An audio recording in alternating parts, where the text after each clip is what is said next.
Good morning बच्चों।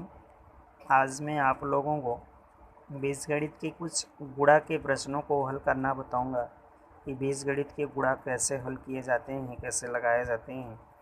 और सबसे पहले मैं आप लोगों को यह बताना चाहूँगा कि ये वीडियो मैं फेसबुक पर भी डाल देता हूँ, जिससे हमारे स्कूल के बच्चे, गार्जियंस, अगर किसी को पता चले कि स्कूल की तरफ से ऑनलाइन क्लास चलाया जा रहा है, तो कृपया अधिक से अधिक लोगों को बताने की कोशिश करें, जिससे सारे बच्चे घर पर इस लॉकडाउन की स्थिति में बच्चे भी कुछ पढ़ सकें।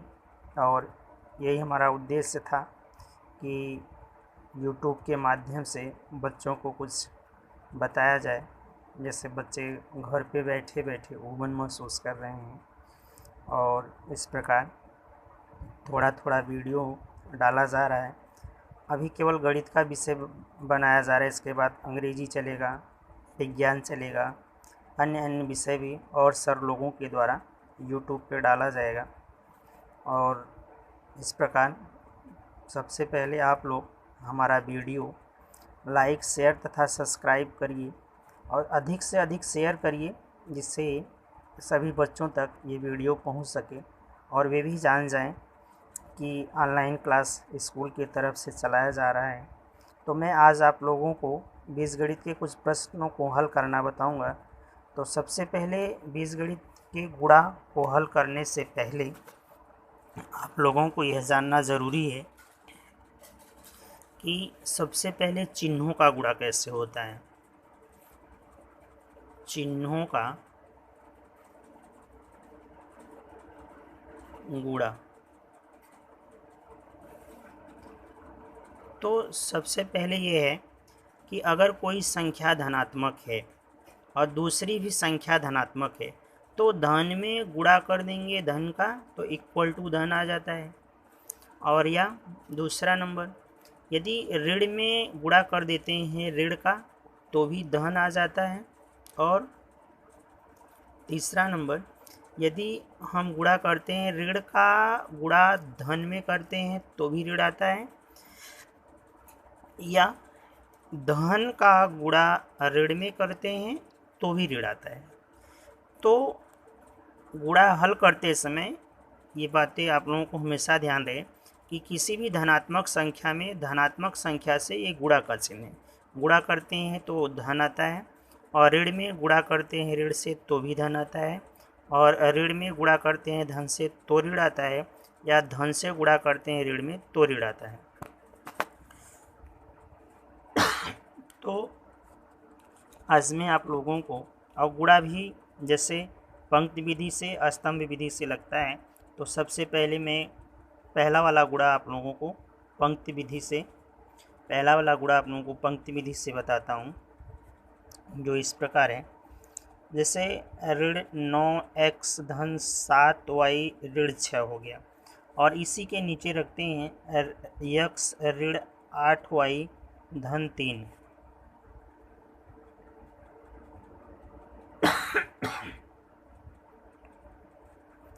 तो सबसे पहले इसमें ये होता है, पहले गुणा होता है चिन्हों का, फिर गुणा होता है अंकों का, और फिर गुणा होता है अक्षर का। और अगर सजाती राशियां हैं तो उनका घात जुड़ता है, अगर विजाती राशियां हैं तो उनका घात नहीं जुड़ता है। जैसे हम x का गुणा करेंगे पहले 9x में, फिर 7y में, और फिर 6 में। तो पहले चिन्हों का गुणा करते हैं, जैसे कि यहाँ धन है, धन में ऋण से गुणा और ऋण आ गया। अब चिन्हों का गुणा हुआ, अब अंकों का गुणा करते हैं। इसका गुणांक कुछ नहीं, 1 माना जाएगा, इसका गुणांक 1 माना जाता है। 1 9 9 हो गया, और x घात इसका 1 है, यहाँ भी x घात 1 है, तो x में x का गुणा x घात 2 हो गया। और फिर यहाँ धन है, धन में धन का गुणा धन हो गया। अब 1 7 7 हो गया, x में y का गुणा हो गया, तो ये आ गया xy, क्योंकि ये विजाती है। और धन में ऋण का गुणा ऋण आ गया, तो 6 एक का 6 हो गया, यहाँ x है, यहाँ कुछ भी नहीं है, तो 6 में x का गुणा 6x हो गया। फिर अब हम 8y का गुणा करते हैं, पहले 9x में, फिर 7y में, फिर ऋण 6 में, ऐसे सीरियल से। तो ऋण में ऋण का गुणा धन हो गया, और ये हुआ 8 9 72 xy। अब ध्यान दीजिए xy यहाँ है ना, इसलिए हम ऋण में ऋण का गुणा किए, धन आ गया। तो यहाँ नीचे कुछ चिन्ह न लिखे तो धन माना जाएगा, इसलिए 9 8 72 xy लिख दिए। क्यों? क्योंकि ऊपर xy है, नीचे भी xy मिल रहा है, इसलिए रख दिए।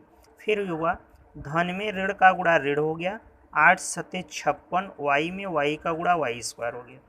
तो इसको हम बाहर रखते हैं, ऋण 56 y स्क्वायर हो गया। और फिर ऋण में ऋण का गुणा धन हुआ, 8 छक्के 48 y हो गया। तो ये भी नहीं मिल रहा है, तो ये धन हो गया 48 y हो गया, ये हो गया। अब बचा 3 जो है, 3 का हम गुणा करेंगे, पहले 9x में, फिर 7y में, फिर ऋण 6 में। तो धन में ऋण का गुणा ऋण, तो 3 9 27 हुआ, 3 9 27 x हुआ। तो देखो यहाँ x है ना, इसी के नीचे रख देंगे ऋण 27 x। और फिर धन में धन का गुणा धन आ गया, 3 7 21 y। अब y देखिए कि यहाँ कहाँ है, y यहाँ है, तो ये हुआ धन 21 y हो गया। और धन में ऋण का गुणा ऋण आ गया, तो ये अलग पद है, 3 छक्के 18 कहीं नहीं मिला है, इसको हम बाहर रख दिए, ऋण 18। अब इसी को हम क्या करते हैं, इसी को हम जोड़ लेते हैं।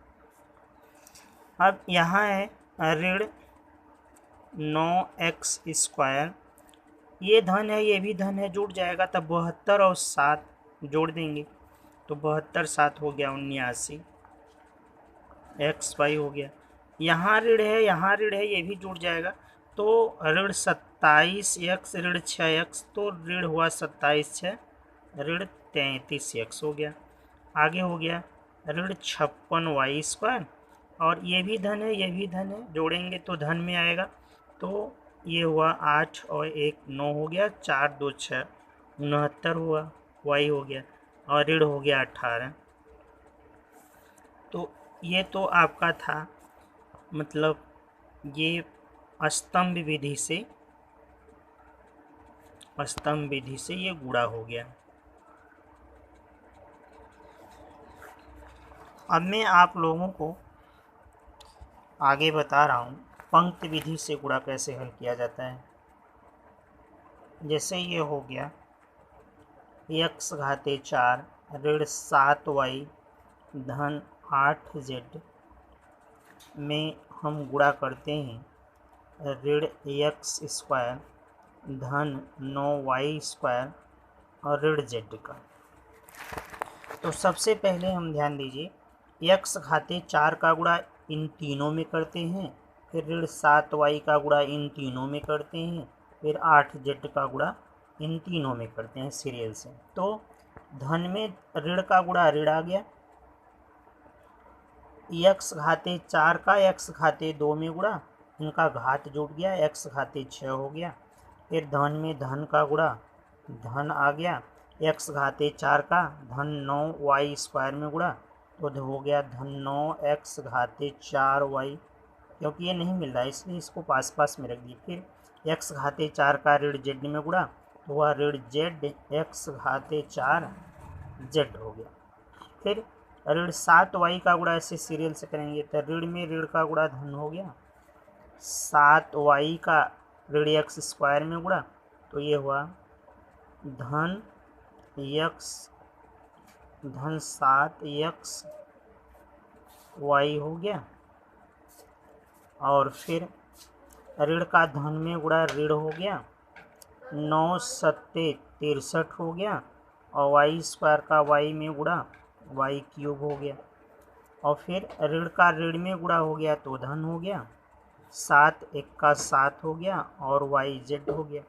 और फिर 8 से गुणा करते हैं इसमें, यहाँ ऋण हो गया, 8 1 का 8 हो गया, एक्स स्क्वायर जेड हो गया, और फिर धन में धन का गुणा धन हो गया, 8 9 72 हो गया, 72 हो गया, वाई स्क्वायर जेड हो गया, और फिर